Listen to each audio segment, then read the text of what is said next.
Le sujet, le marketing digital de A à Z, il y a beaucoup de choses qui changent, on sent les pratiques marketing évoluer, on sent dans les entreprises, les PME, que les recettes qu'on avait avant sont plus forcément les bonnes, ou en tout cas qu'elles marchent moins bien. Donc du coup ce soir j'ai souhaité un peu partager avec vous un certain nombre de choses au niveau de ce qui se passe en 2019, des grands thèmes du marketing digital, des fondamentaux. Donc le marketing digital de A à Z, j'aurais pu choisir de vous faire un abécédaire, ça coulait de source, et du coup de rebalayer tous les thèmes avec vous. Seulement quand j'ai fait la liste de tous les mots qu'il y avait autour, je suis vite arrivé à 80-90 et sur une intervention d'1 heure, ça aurait laissé à peu près 40 secondes par thématique. Autrement dit, ça aurait été nul et vous n'auriez rien appris, on n'aurait fait que survoler. Et donc j'ai préféré faire un switch et me dire on va plutôt se concentrer sur des éléments clés. Donc le plan de la présentation ce soir, c'est de revenir sur les fondamentaux. C'est quoi les piliers de la performance du marketing digital? Qu'est-ce qu'il ne faut pas oublier? Quelles sont les tendances en 2019? Qu'est-ce qui est en train de changer? Et quels sont les impacts sur les stratégies de marketing digital dans les entreprises? On parlera évidemment d'inbound marketing, qui est une grosse tendance et qui reste d'actualité pour un investissement à long terme dans le marketing digital. Si on parle d'inbound, je vous parlerai un petit peu de la résilience de l'outbound marketing, le marketing traditionnel, le marketing push tel qu'on le connaissait. Et puis on parlera également de marketing automation, de réseaux sociaux. Je vais essayer de ne pas faire d'impasse sur les grands thèmes et de vous donner les clés pour chacun d'entre eux sur ce qui compte vraiment. Quand on parle de marketing digital, la première chose, c'est de toujours se souvenir, toujours se rappeler que ce qu'a changé le web, ce qu'a changé le monde du digital, c'est que c'est le client qui a repris le pouvoir. Par rapport aux pratiques commerciales d'avant, par rapport aux pratiques marketing d'avant, on était centré sur soi, on était centré sur le produit, on était centré sur le service. Aujourd'hui, ça n'a plus cours, ça n'est plus possible, entre guillemets. Ce n'est plus possible. Pourquoi? Parce que le client a repris le pouvoir sur le web.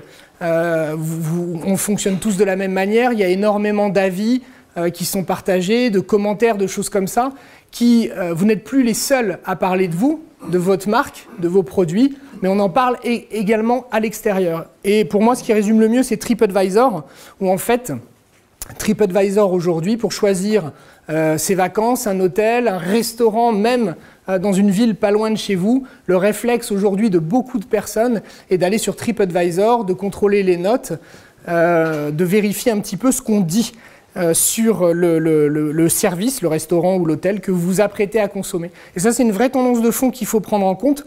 Il faut être customer-centric, c'est comme ça le terme qu'on emploie en marketing, c'est-à-dire être centré sur le client. Quels sont ses vrais enjeux, quelles sont ses vraies attentes, ses vrais besoins.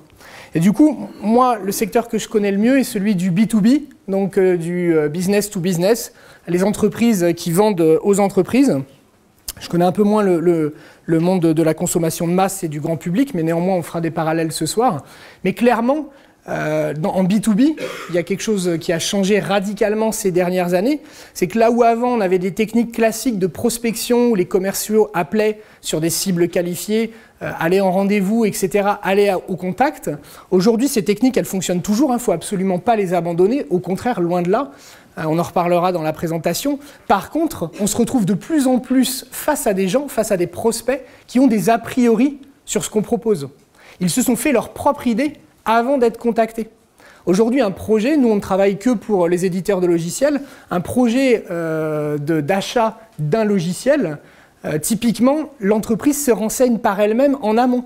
Et c'est parfois pas un décideur qui le fait, c'est peut-être un stagiaire qui est dans l'entreprise, que l'on missionne pour qu'il fasse une mission de veille, qu'il aille évaluer les différentes solutions possibles sur le marché et qu'il en fasse une restitution. Seulement après, les décideurs rendront compte, donc rentrent dans le process d'achat. Donc du coup, ce qu'il faut bien prendre en compte en marketing digital, c'est qu'on va avoir une temporalité différente. Il va falloir qu'on gère des gens qui n'ont pas de projet immédiatement, mais auprès de qui il va falloir créer un a priori positif sur nos solutions. Il va y avoir des gens qui ont des projets immédiats, il va falloir qu'on les gère, qu'on les convertisse et qu'on les traite commercialement. On va avoir différents cas de figure. Donc ce qui est important à retenir, c'est ça, hein. C'est pendant qu'on est là, pendant qu'on ne fait rien, entre guillemets, il y a des gens qui se renseignent sur ce qu'on propose.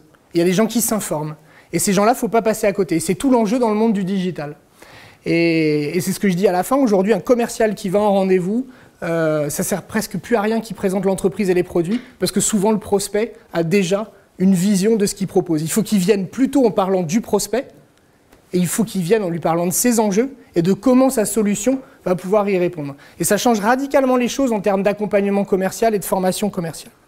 Donc vous l'aurez compris, le leitmotiv du marketing digital, la clé, c'est d'être intéressant avant d'être intéressé.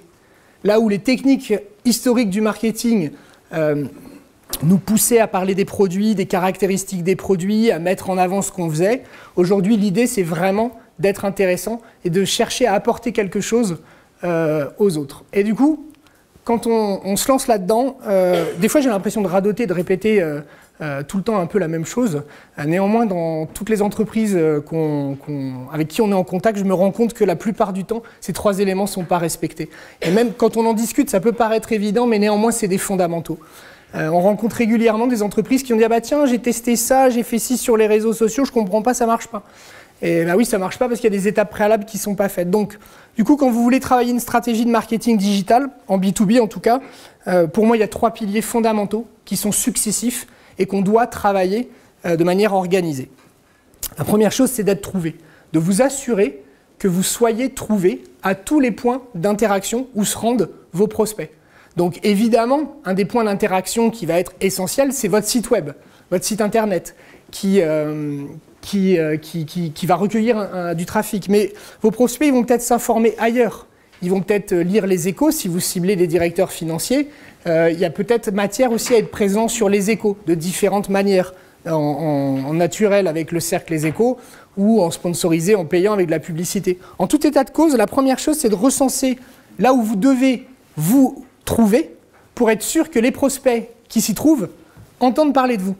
Et la deuxième chose, c'est qu'une fois que vous attirez des gens, une fois qu'ils arrivent vers vos espaces que vous maîtrisez, vers votre site web, c'est de vous assurer de les convertir. Les gens viennent, ils repartent, et du coup, la clé pour convertir, ça va être la gestion des contenus que vous allez créer. Donc les contenus, c'est différents formats, c'est les pages de votre site, c'est les articles de blog, c'est des actualités, mais c'est aussi des contenus à plus forte valeur ajoutée que vous allez créer pour convertir. Donc typiquement, si vous allez sur le site de Magneticway, vous pouvez y arriver de différentes manières, avec différentes expressions qu'on a travaillées au niveau des moteurs de recherche. Mais nous, nos clients sont les marketeurs. Du coup, pour aider les marketeurs, on propose par exemple le guide du plan marketing qui retranscrit, nous, notre vision de la meilleure manière de construire un plan marketing. Pour nos clients qui veulent faire de l'inbound marketing, en tout cas pour nos clients, pour les prospects qui veulent faire de l'inbound marketing, on propose un modèle de calendrier éditorial. Puisqu'une des clés, quand on va faire de l'inbound, on en parlera après, c'est de publier régulièrement des articles sur son site. Et donc, si on veut être régulier et qu'on veut que ce soit fait avec qualité, du coup, il faut l'organiser, le planifier. Donc, il faut un calendrier éditorial. Donc, du coup, on a un modèle sur notre site en téléchargement. On cherche à être intéressant avant d'être intéressé. On ne cherche pas à vendre quelque chose immédiatement, une mission de conseil ou un accompagnement. On cherche plutôt à donner des choses qui sont à valeur ajoutée, qui créent de la valeur. Pourquoi ? Parce que si l'entreprise en face de nous n'a pas forcément un besoin immédiat, en tout cas, on va créer un biais positif dans son esprit. Magneticway m'a aidé à mieux structurer mon plan marketing, ou Magneticway m'a aidé, avec son modèle qui était déjà prêt à l'emploi, que j'ai juste eu à renseigner, m'a aidé à créer mon calendrier éditorial rapidement et simplement. Du coup, ils se souviendront de nous et un biais positif sera introduit. Et enfin, le web est un espace en expansion constante. C'est comme l'univers, il est en expansion permanente. Donc le web, c'est exactement pareil. Au moment où on se parle, il y a des nouveaux sites web qui sont créés, des nouveaux profils de réseaux sociaux qui sont créés, etc. En fait, c'est un espace en expansion constante. Donc, une fois que vos mécaniques, vous êtes sûr d'être trouvés, et une fois que vous savez convertir, la clé, c'est de chercher à augmenter l'audience à ce moment-là. De ne plus revenir sur ces fondamentaux que vous avez bien gérés, mais plutôt d'aller chercher des nouvelles audiences pour continuer à augmenter votre trafic.